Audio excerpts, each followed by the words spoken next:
NoDQ Galaxy, we are live with the NoDQ.com recap of AEW Dynamite for April the 27th, 2022. A very noteworthy show, so let's not waste any more time. Let's get right into this recap. We had CM Punk coming out to start Dynamite as he's been doing the past several weeks. CM Punk was there to do commentary for our opening match, which was Dax Harwood versus his tag team partner, Cash Wheeler. Yes, FTR members going against each other for the very first time. This was all about the Owen Hart tournament. This was a qualifying match. Both guys came down to the ring together. However, they entered through separate tunnels, and then they showed their sportsmanship. They had the Hart Foundation trunks, and they had a handshake. Early moments of the match, just straight back and forth wrestling. Dax hit Cash with a thumb to the eye, and Dax was trying to act like it was an accident. Cash wasn't exactly buying it. Things got a little bit heated between them, and they started trading blows. Crowd was chanting, "This is awesome." We started getting some near falls in the match, and the crowd was chanting FTR. They were chanting "Fight Forever." Both of them ended up knocked to the outside of the ring, and Cash was selling his knee. Both got back into the ring at the count of 9, barely making it back in the ring. And Dax went for a sharpshooter, hesitated a little bit, and Cash took advantage, went for an inside cradle, but Dax was able to reverse that inside cradle into his own, and he got the 1-2-3 victory. So Dax Harwood advances into the Owen Hart tournament. Very good match here between the two of them, as you would expect. Crowd was loving every moment of this. And then afterwards, they hugged, showed the sportsmanship. Good stuff here. I enjoyed it. Nice way to kick off the show. And then footage was shown from last week, the confrontation between CM Punk and Hangman Adam Page. Now, Adam Page got COVID. He was not on the show this week. So CM Punk had to hype up this match between the two of them, which is now official for Double or Nothing. It is, in fact, the main event. CM Punk will challenge Hangman Adam Page for the AEW World Championship. CM Punk talked about how he wasn't sure if he could still do it when he came back, but after everything he's been through up to this point, the answer is hell yes, he can do it. And he said no disrespect to the others that he fought along the way, the Darby Allins, the Dustin Rhodes, so on and so forth. He said that they were just warm-ups. He said that he cannot guarantee a win at Double or Nothing, but the fans have been supportive of him, and he will give it his best effort. He will always bet on himself. He will continue the fight until the wheels fall off. Looking forward to this match. This is a big one for Double or Nothing. And could this be the end of Hangman Adam Page's title run? Or will CM Punk put over Page? Will Page's run continue? If Punk doesn't beat him, who does? That's the question. But big main event set now for Double or Nothing. I definitely think it's worthy of being the main event for that show. This is something people have been waiting to see. CM Punk going for the world title. Can he have one more run? That remains to be seen, but we'll find out at Double or Nothing. And we had a promo from Scorpio Sky. Again, it looks like a full babyface turn for him. talked about how the Philadelphia crowd is ready to see him beat Sammy Guevara's ass. Then we had the Blackpool Combat Club going up against the Factory, which was Aaron Solo, QT Marshall, and Nick Camarado. The Factory got no entrance, so you pretty much know how this is going down. Wheeler Yuta was billed from Pennsylvania, Philadelphia specifically, and of course he got a big reaction. Crowd was chanting for him. The Factory did get some offense in this match, not a lot. Bryan got a hot tag, cleaned house, put on the label lock, but QT Marshall broke it up. Moxley took care of QT. Wheeler Yuta tagged back in, so Yuta got the win in his hometown, in front of his hometown fans. Got the pinfall victory over Camarado as Moxley and Bryan took care of the other two guys. So another solid victory here for the Blackpool Combat Club. Solid match here. Backstage, we had a little confrontation between Britt Baker and Toni Storm. Now, Jamie Hayter, of course, was there with Britt. However, Toni had a friend with her, and that friend was Ruby Soho. Ruby Soho quoted the late, great Owen Hart by saying, "Enough is enough. It's time for a change."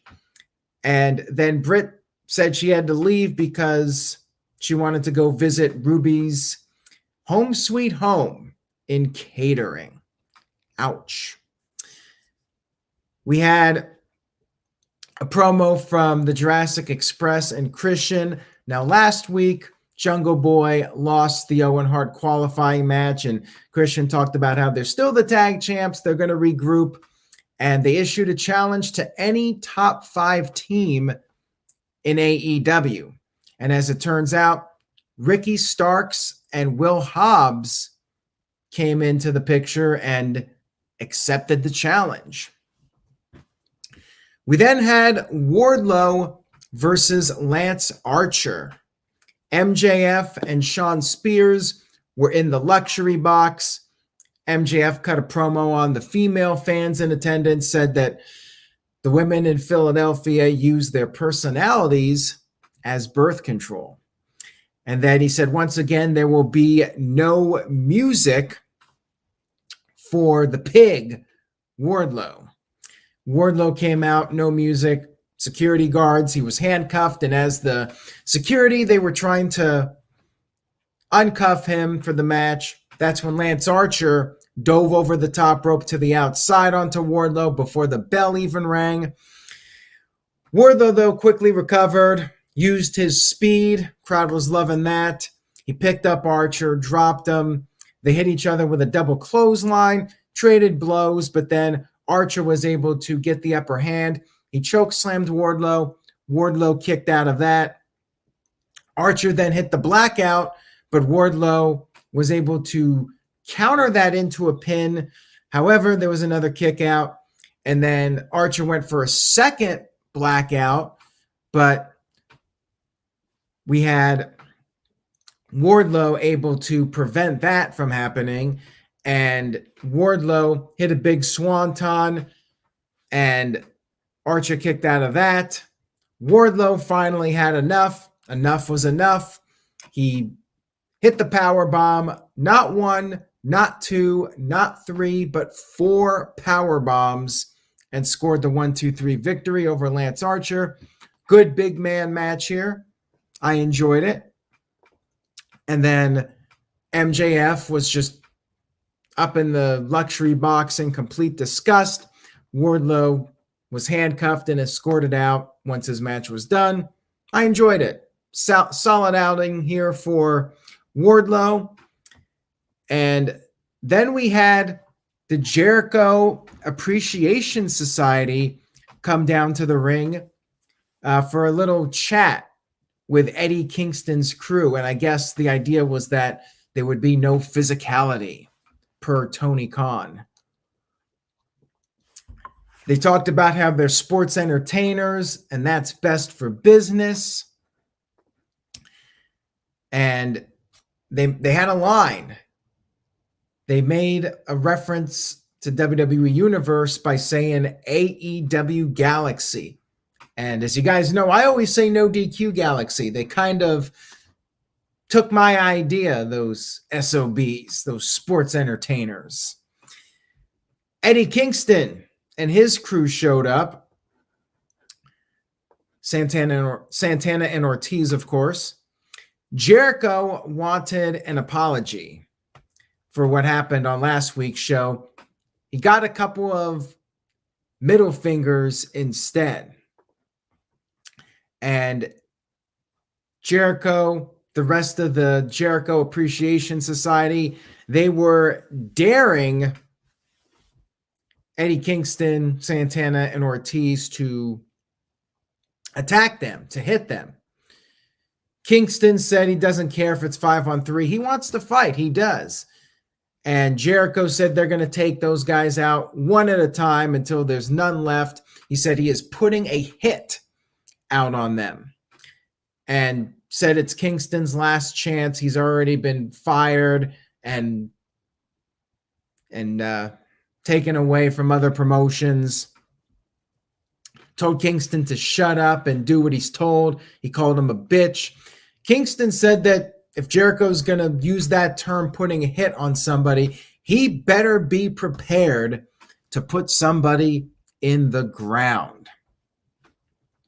Good promo here, back and forth. I liked it to set up whatever the inevitable matches. I still think they're going to do blood and guts, and Kingston's just got to find two guys to step up and help him out against the JAS.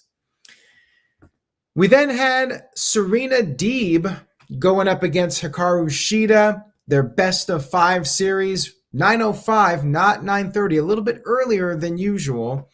This was a Philadelphia street fight. They went right at it. Deeb was targeting the knee using a steel chair. Shida started to make a comeback, but Deeb then grabbed a bag from under the ring, which was powder. She threw the powder in the eyes of Shida, used a kendo stick. Shida somehow, despite being blinded, got the kendo stick away and was able to go to ringside and grab a bottle of water and threw it in her face to get her vision back. And Shida hit an avalanche falcon arrow, but Deeb kicked out of that. And then Deeb, with a thumb to the eyes, took advantage again, hit the detox on the steel chair, but Shida kicked out of that. And then you had Deeb putting on the Serenity Lock. Shida grabbed the rope, but of course, in a street fight, no DQs, so referee did not stop it. Deeb then slammed Shida's knee into the chair repeatedly and then finally put on the Texas Cloverleaf, and Shida was in the center, nowhere to go. She tapped out. Deeb gets a big victory here over Hikaru Shida. Good match here. I enjoyed it, and I think it was the right finish. You got to keep in mind that Thunder Rosa is the women's champion, and you need a strong heel opponent for her. Deeb fits that bill. Looking forward to their inevitable match for the title. And we did see Thunder Rosa watching on the back, WWE style, looking at the monitor. And then we had a really interesting backstage moment with MJF. MJF was calling up somebody, and he referred to this person as a big man and offered this person 6 figures for one match. Apparently, this person accepted. MJF got off the phone and said that next week, Wardlow will be going up against a man who is bigger and stronger than him, taller than him. And the little clue here, this is somebody who is bigger, and you can't teach that. Now, of course, that was what Enzo used to say about one Big Cass, who has been W. Morrissey in Impact Wrestling. Looks like we're going to see Big Cass coming into AEW. I want to see Enzo. I hope we get to see Enzo. Like, this might just be a one-off thing where they bring in Cass for one night to put over Wardlow. But, man, I'd love to see Enzo and Cass reunited again, whether it's AEW or WWE. I want to see them on a big stage reunited. But, yeah, looks like that's going to be the match for next week. Big Cass one-on-one with Wardlow. I'm definitely interested to see what happens with that. But again, I want to see Enzo. I hope we get Enzo out of this. We had the House of Black coming out to the stage with a unconscious Fuego del Sol. They beat the crap out of him, and they were going to pull off his mask. But then there was a guy in the ring, and we heard Jose's voice, the assistant, or is it Alex? Which one is with Penta? I think it's Alex. Alex said that it was time for the House of Black to get blindsided. And we had the House of Black in the ring surrounding this person, but then we had Penta and Pac coming out on the stage. And then in the ring, the person was revealed as Rey Fenix, who has been out of action for a couple months. He got injured, but he's back. He cleaned house. He had a shovel. He took out Buddy Matthews, and the Death Triangle standing tall. Looks like we got another potential match for Double or Nothing. House of Black versus the Death Triangle. Should be a really fun one. Then we had a 10-man tag team match. We had the Undisputed Elite going up against the Varsity Blondes, Brock Anderson, Lee Johnson, and Dante Martin. No entrance for the good guys. And they got a little bit of offense, kind of like the Blackpool Combat Club match, basically a showcase for the Undisputed Elite. They did tease a little bit of friction, but they did get it together. 4-way BTE trigger, and then Cole hit the boom, pinned Lee. Afterwards, Cole gave the Bucks a couple of Undisputed Elite t-shirts. The Bucks put them on. So for now, all is good with the Undisputed Elite. And it was announced that Swerve Strickland will be facing Darby Allin in an Owen Hart qualifying match on Rampage. Darby, however, said that it's his house. AEW is his house, and the Owen Hart tournament is his tournament.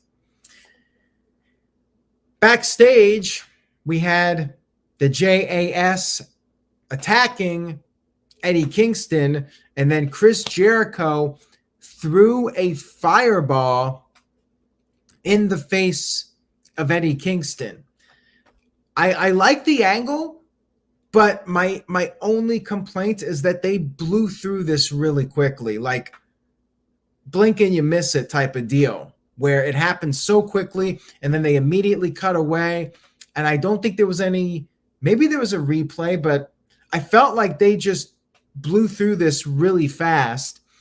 And, for an angle like this, you're throwing a fireball in somebody's face. If this was WWE, they would go the complete opposite. They would be showing you like 10 replays of it throughout the show, and you would get sick of it. But here, I feel like they just went through it so quickly, and it was almost like an afterthought. So I think that might be a slight criticism, that they might have been better off saving this for next week and then being able to put more of a focus on it.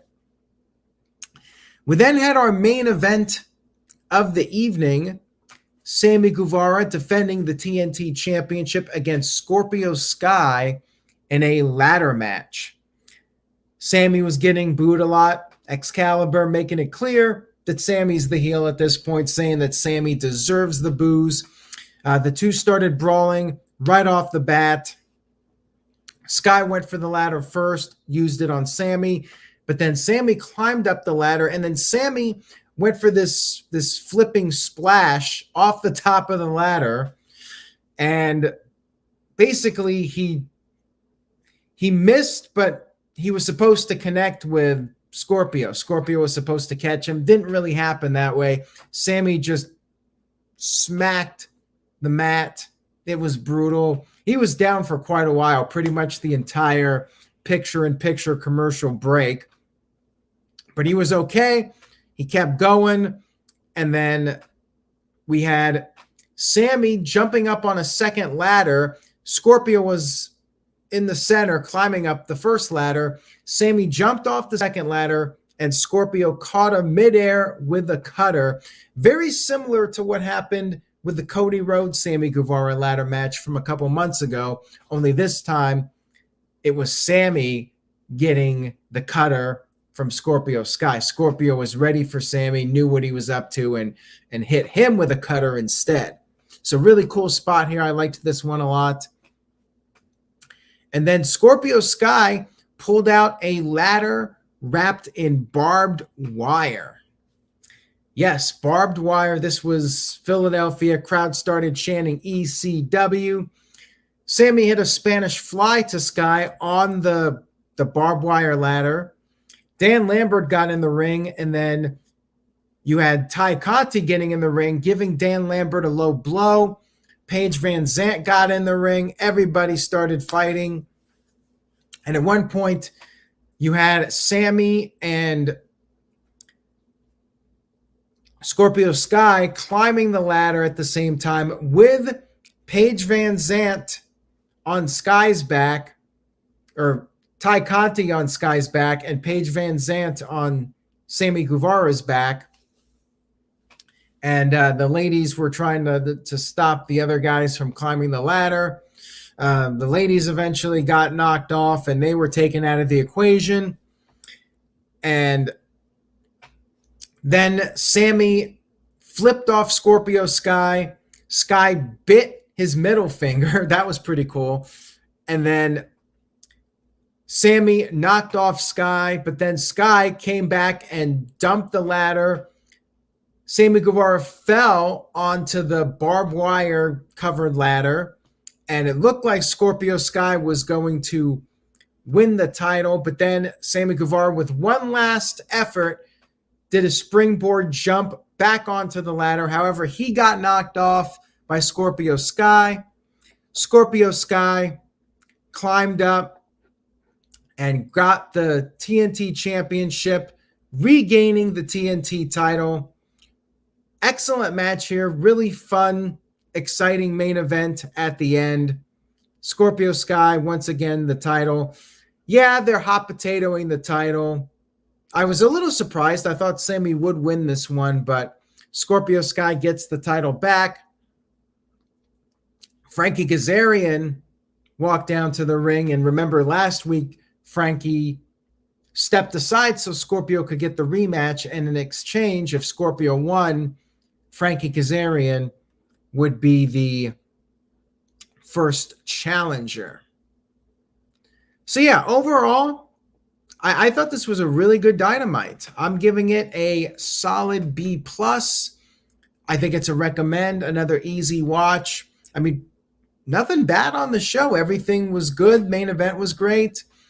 And I think maybe my only real criticism would be that they just rushed through that fireball spot so quickly. But definitely a fun show.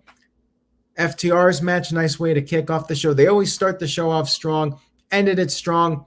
Women's match was solid. So all in all, thumbs up for Dynamite this week for sure.